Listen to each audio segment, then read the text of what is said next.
రైతు సోదరులకు నమస్తేనండి. నేను మీ సుధాకర్ని. పొమో కల్టివేషన్ యూట్యూబ్ ఛానల్కు స్వాగతం. కొత్తగా పొమో కల్టివేషన్ యూట్యూబ్ ఛానల్ చూస్తున్న ప్రతి రైతు కూడా మన ఛానల్ని సబ్స్క్రైబ్ చేసుకోండి. దాంతోపాటు ఇంకా మీకు తెలిసిన ప్రతి రైతుకు కూడా ఇన్ఫర్మేషన్ ఇచ్చి ప్రతి రైతు కూడా మన ఛానల్ సబ్స్క్రైబ్ చేసుకునేలా ప్రతి ఒక్కరికి సలహా ఇవ్వండి. మన యూట్యూబ్ ఛానల్ని ప్రోత్సహించండి. Thank you. మరి సబ్జెక్ట్లోకి వెళ్తే, ఈ మధ్య కాలంలో కొంతమంది రైతులు అంటే బ్లైట్ వచ్చి బాగా చెట్లు పీకేసుకున్న వాళ్ళు కావచ్చు, బ్లైట్ వచ్చి క్రాప్ని మధ్యలోనే విత్డ్రా చేసుకున్న వాళ్ళు కావచ్చు, అంటే లెమన్ సైజు కావచ్చు, అంతకంటే కొంచెం సైజు ఉండి కూడా కొంతమంది ఆ క్రాప్ని విత్డ్రా చేసుకున్నట్టు చాలా మంది నాకు ఫోన్ చేస్తున్నారు. సార్ ఏం చేయాలి? కొంతమంది అయితే ఫ్లవరింగ్ స్టేజ్లోను, దాంతోపాటు లెమన్ కంటే తక్కువ సైజులో ఉన్నప్పుడే చెట్లు బీకేసుకున్నారని కొంతమంది ఫోన్ చేస్తున్నారు. కొంతమంది లెమన్ సైజ్ దాటిన తర్వాత అప్పటిదాకా కూడా ప్రయత్నాలు చేసి స్ప్రేయింగ్ చేసి వస్తుందేమో, ఫలితం వస్తుందేమో, రిజల్ట్ వస్తుందేమో, బ్యాక్టీరియా కంట్రోల్ అవుతుందేమో అని చెప్పేసి చాలా ప్రయత్నాలు చేసి వర్షం వస్తున్నప్పటికీ మా ప్రయత్నాలన్నీ మేము చేసి చివరికి ఫలించకపోయేసరికి మేమంతా చెట్లు తీసేసుకున్నామని కొంతమంది, లెమన్ సైజు నుంచి తక్కువ సైజులోనే కొంతమంది తీసేసామని కొంతమంది లెమన్ సైజ్ దాటిన తర్వాత కూడా మేము క్రాప్ విత్డ్రా చేసుకున్నామని కొంతమంది చెప్తున్నారు. వీళ్ళందరికీ నేను అడిగింది ఏంటంటే, సరే మీ తోటలో బ్యాక్టీరియా ఉందా అని అడిగిన. ఉంది సార్ అన్నారు. ఎక్కడ అంటే ఆకు మీద ఉందా, పూత మీద ఉందా, కాయ మీద ఉందా, పిందె మీద ఉందా, స్టెమ్లో ఉందా అని అంటే కొంతమంది రైతులు ఏం చెప్పారంటే, సార్ స్టెమ్లో ఉంది అన్నారు. స్టెమ్లో బ్లైట్ ఉంది సార్ అని కొంతమంది అన్నారు. ఇంకా కొంతమంది ఏం చెప్పారంటే, సార్ స్టార్టింగ్ మేము క్రాప్కి వెళ్ళేటప్పుడు ఇత్తులు కొట్టాం సార్, ఇత్తులు కొట్టినప్పుడు సగం ఆకులు రాలేదు, అట్లే క్రాప్కి వెళ్ళాం సార్ అని కొంతమంది అంటున్నారు. ఇంకా కొంతమంది ఏం చెప్తున్నారంటే, సార్ బ్లైట్ అయితే లేదు కానీ మేము ఫ్లవరింగ్ స్టేజ్కి వచ్చేపాటికి బ్లైట్ వచ్చింది సార్ అన్నారు. మరి ఒక రైతును అడిగిన, లెమన్ సైజు దాకా వచ్చిన రైతు నేను అడిగిన, మరి మీ తోటలో బ్లైట్ ఉందా అంటే ఆయన అన్నాడు, సార్ స్టెమ్ముల్లో బ్లైట్ ఉంది సార్ అన్నాడు.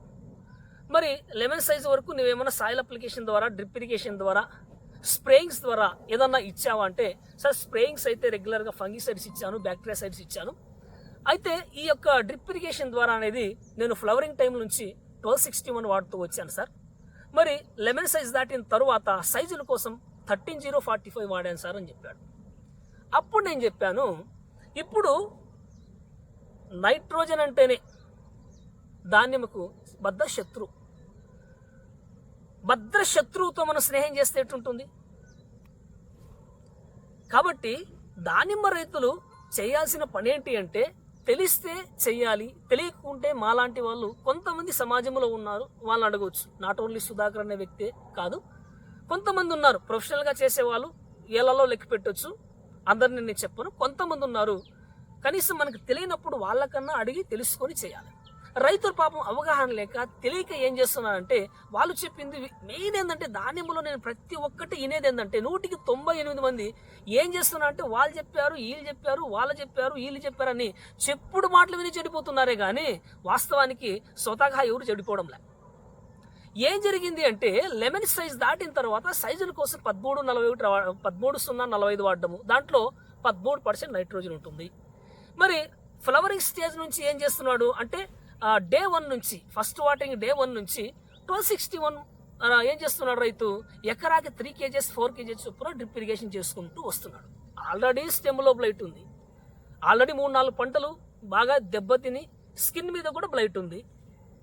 మరి ఇంత హెవీగా బ్లైట్ ఉన్నప్పుడు మళ్ళీ నైట్రోజన్ నువ్వు ఎందుకు ఇచ్చావు అంటే, తెలుసు సార్ అంటాడు. నీకు తెలియకుంటే మాలాంటి వాళ్ళకి ఫోన్ చేయొచ్చు అంటే, ఏమో సార్ నాకు తెలియదు, పక్క రైతు చెప్తే నేను చేశాను సార్, కాకపోతే మాకు తెలియదు కదా, ప్రతిసారి కూడా వాళ్ళని వీళ్ళని అడిగి సలహాలు తీసుకొని క్రాప్కి వెళ్తున్నాం, వెళ్ళిన ప్రతిసారి కూడా ఫెయిల్ అవుతున్నాం అంటున్నాడు. అంటే నేనేమంటున్నానంటే, అది స్టెమ్లో బ్యాక్టీరియా ఉన్న రైతులు కావచ్చు, ఆల్రెడీ స్టెమ్లో బ్లైట్ లేనప్పటికీ ఒక 2-3 పంటలు బ్లైట్ ఎఫెక్ట్తో ఇబ్బంది పడి క్రాప్ విత్డ్రా చేసుకున్న రైతులు కావచ్చు, దయచేసి మీ జీవితంలో ఆ చెట్లు మీకు ఉన్నంత వరకు కూడా నైట్రోజన్కి సంబంధించిన స్ప్రేయింగ్ కావచ్చు, నైట్రోజన్కి సంబంధించిన డ్రిప్ ఇరిగేషన్ కావచ్చు, నైట్రోజన్కి సంబంధించిన సాయిల్ అప్లికేషన్ కావచ్చు, దయచేసి చేయొద్దండి. ఎందుకంటే వాతావరణంలో ఉన్న నైట్రోజనే లెక్కలేనంత ఉంది. దాని ఎఫెక్ట్కే మొక్క ఏం కావాలో అర్థం కాక చచ్చిపోతుంది. దానికి తోడు మనం మళ్ళీ అడిషనల్గా దానికి తోడు మళ్ళీ మనము ఆర్టిఫిషియల్గా పైనుంచి డ్రిప్ ఇరిగేషన్ ద్వారానో స్ప్రేయింగ్ ద్వారా ఇవ్వగలిగితే ఉన్న బ్లైట్ కాస్త వారానికి తోట మొత్తం స్ప్రెడ్ అయ్యి పీక్కోవాల్సిన పరిస్థితి వచ్చింది. కాబట్టి ప్రతి దానిమ్మ రైతుని నేను చెప్పను, కానీ బ్లైట్ ఉన్న ప్రతి రైతు కూడా, అంటే స్టెమ్లో బ్లైట్ కావచ్చు, గత 3-4 ఏళ్ల నుంచి బ్లైట్ ఎఫెక్ట్తో ఇబ్బంది పడుతున్న రైతు కావచ్చు, దయచేసి మీకు తెలిసినా తెలియకున్నా ఈ రోజు నుంచి తెలుసుకోండి. ఎన్పీకేలో ఎన్ అనేది 0 ఉన్న ప్రోడక్ట్ మీరు ఏదైనా వాడుకోవచ్చు.